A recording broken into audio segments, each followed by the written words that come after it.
Bonjour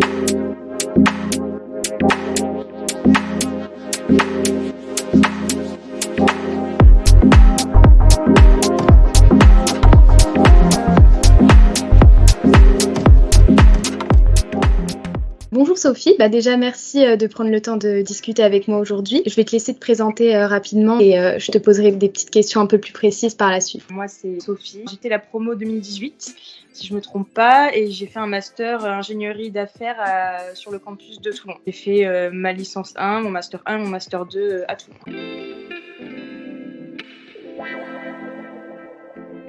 Pourquoi tu avais choisi Kedge toi ? Parce que je savais pas encore exactement ce que je souhaitais faire, donc je voulais rester sur un parcours généraliste tout en me dirigeant quand même vers le management et la création d'entreprise parce que c'est toujours quelque chose qui m'a intéressée. J'avais rencontré des élèves du campus de Toulon, donc vraiment pour ce programme spécifique. Donc ils m'avaient très bien vendu le parcours. C'est comme ça que j'ai atterri à Kedge. Et t'as aimé ton expérience là-bas du coup ? Tu penses que Kedge t'a vraiment apporté quelque chose de réel ou pas ? Oui, dans le sens où j'ai pu créer mon entreprise en master 1. On avait été accompagné par la Business Nursery de Toulon, puis ensuite celle de Marseille avec mon associé Miguel à l'époque. C'était plutôt bien. Après, ça reste une école de commerce, donc on se rend compte quand on est dans le vrai monde, dans le monde du travail, qu'il y a certaines choses qu'on a pu nous vendre à l'école ou qu'on a pu nous expliquer qui sont pas forcément réelles ou du moins on s'attendait. Enfin moi je m'attendais peut-être à autre chose. Mais voilà, je regrette pas du tout mon expérience. Grâce à ça, j'ai pu. Rien que le fait d'avoir pu créer mon entreprise et d'avoir été accompagnée pendant mes études, ça c'était génial. Est-ce que tu peux nous décrire vraiment le parcours que tu as suivi à Kedge et est-ce que tu avais une association aussi en parallèle ? Tu avais le temps de sortir un peu ou... Donc, je suis rentrée en licence 1, j'ai fait ma première année, j'ai fait un Erasmus en Irlande du Nord et ensuite donc j'ai fait de l'alternance en master 1 et 2. J'étais chez Adecco PME, donc c'est une boîte d'intérim en fait qui travaille qu'avec les entreprises de moins de 50 salariés et donc là-bas j'ai été chargée d'affaires. Donc le but c'était de développer un portefeuille d'affaires et de faire du recrutement pendant mes 2 années, donc master 1, master 2. J'ai créé mon entreprise en parallèle à l'école grâce à une matière, je crois que c'était du contrôle de gestion, enfin un truc comme ça, où on devait créer un projet et en fait j'étais tellement emportée par le projet que du coup avec mon associé on a décidé de le créer pour de vrai. Juste, est-ce que tu avais une petite asso à côté ou pas du tout ? Non, en fait avec mon équipe on voulait rentrer dans le BDE. Mais on était 2 ou 3 listes, je sais plus, et malheureusement, on n'a pas remporté toutes les épreuves. Donc du coup, on n'a pas pu faire partie du BDE. Donc j'avais pas spécialement d'asso à côté. À côté de mes études, j'avais déjà l'alternance plus mon entreprise, donc j'avais pas non plus beaucoup de temps pour faire d'autres choses à côté.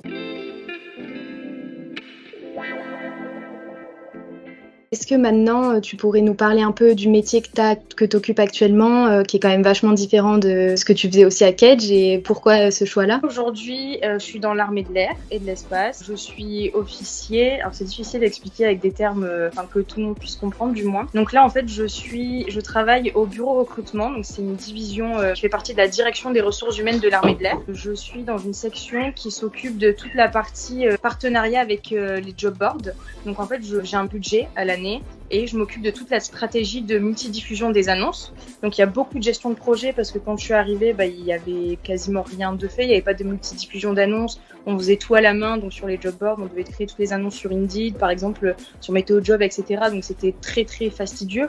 Surtout qu'on recrute 3500 personnes là en 2022, donc faut imaginer le nombre d'annonces qu'il y a. Alors évidemment, il n'y a pas 3500 annonces, mais il y en avait énormément. Donc beaucoup de gestion de projet. Ensuite, là, on est en train d'avoir un nouveau projet qui est de créer un CIRFA virtuel. Donc les CIRFA, c'est des centres de recrutement et d'information des forces armées. C'est là qu'on va quand on souhaite avoir des renseignements pour intégrer que ce soit l'armée de terre, la marine ou l'armée de l'air. Donc chaque candidat passe par un CIRFA et donc on est en train de créer un projet donc de CIRFA virtuel pour aller plus vite pour certaines catégories d'emploi, du moins parce que les process de recrutement à l'armée sont très longs, trop longs.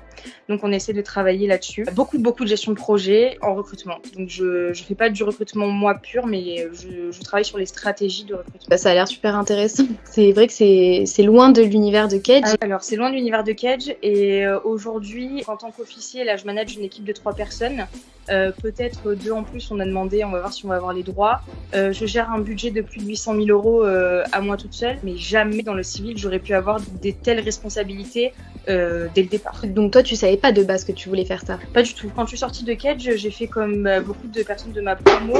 J'ai travaillé dans un cabinet d'ingénierie d'affaires en tant que business développeur. Clairement, de 1, j'avais pas de vie. De 2, c'était très difficile parce que clairement, il faut avoir le profil pour faire ce métier, surtout pour la partie prospection commerciale qui est très très difficile. J'avais pas du tout le profil, en tout cas pour faire la partie prospection. Et en fait, je me suis vraiment demandé, mais qu'est-ce que je vais faire de ma vie, quoi. Je me sentais vraiment inutile. Les candidats que je recevais, c'était des chiffres, clairement. On nous donnait des objectifs à la semaine et donc du coup, parfois on recevait des candidats en entretien alors qu'on savait très bien qu'on avait soit pas d'offres, soit qui correspondaient pas du tout à ce qu'on recherchait. Néanmoins, il fallait faire un +1 dans nos objectifs, c'est pour pas se faire allumer à la réunion d'après. Donc, je me sentais pas du tout utile et pas du tout en face avec mes valeurs, avec ce que je voulais faire. Donc je me suis beaucoup remise en question et en fait en cherchant ce que je souhaitais faire, j'ai vu une offre de l'armée de l'air. Je me suis dit pourquoi pas tester l'armée. Je voulais un petit peu me bahuter, me prouver. En fait, je voulais un peu tester mes limites, savoir de quoi j'étais capable, même physiquement jusqu'où je pouvais aller. Parce que l'armée, quand on est dans l'armée, on est militaire avant tout. Donc il y a quand même une partie physique qui est très importante. Voilà, c'est pour ça que j'ai voulu rentrer dans l'armée. Puis même, les valeurs de l'armée, c'est des valeurs d'excellence, il y a l'excellence, la rigueur, la capacité d'adaptation, la cohésion, l'esprit de cohésion. Tout ça, c'est des choses qui me parlaient beaucoup. Donc j'ai décidé d'arrêter de faire du chiffre et voilà, faire quelque chose vraiment où je me sens utile. Donc là, on peut dire que tu es épanouie professionnellement. Et est-ce que tu as des projets futurs? Déjà oui, professionnellement, je suis très très épanouie. Et des projets futurs, en termes professionnels, en fait, on fait que ça, des projets. Donc on va temporiser un petit peu. Et après, quand on est dans l'armée, il faut savoir qu'on est tous les 3-4 ans à peu près, il faut changer de poste. Donc du coup, là, ça va faire 1 an bientôt, au mois de juin, que je suis là où je suis. Donc mes projets, c'est dans 3-4 ans changer pour faire, je ne sais pas, on verra ce que l'armée propose. Donc pour le petit mot de la fin, qu'est-ce que tu recommanderais aux Kedgers qui savent pas trop ce qu'ils veulent pour l'instant? Qu'est-ce qui pourrait les aider dans leurs choix futurs? En fait, il faut être hyper curieux. Moi, je sais que LinkedIn, ça m'a beaucoup aidé. Voir les différents posts, les différents articles que peuvent poster différentes personnes sur du recrutement pur ou même sur différentes activités. Ça ouvre l'esprit, donc ça c'est top. Il faut se fermer la porte à rien et aller chercher sur Internet. Simple, taper sur Internet, je ne sais pas quoi faire. Lire des articles qui aident et qui donnent peut-être des méthodologies pour trouver justement des choses qui nous paraissent intéressantes. Mais il faut pas se fermer, faut se fermer aucune porte et être curieux. Très bien. Merci beaucoup Sophie de nous avoir accordé ton temps et on espère que ça aidera des Kedgers. Et s'ils ont des questions, on leur laissera ton adresse si tu es d'accord pour y répondre. Aucun problème. Merci.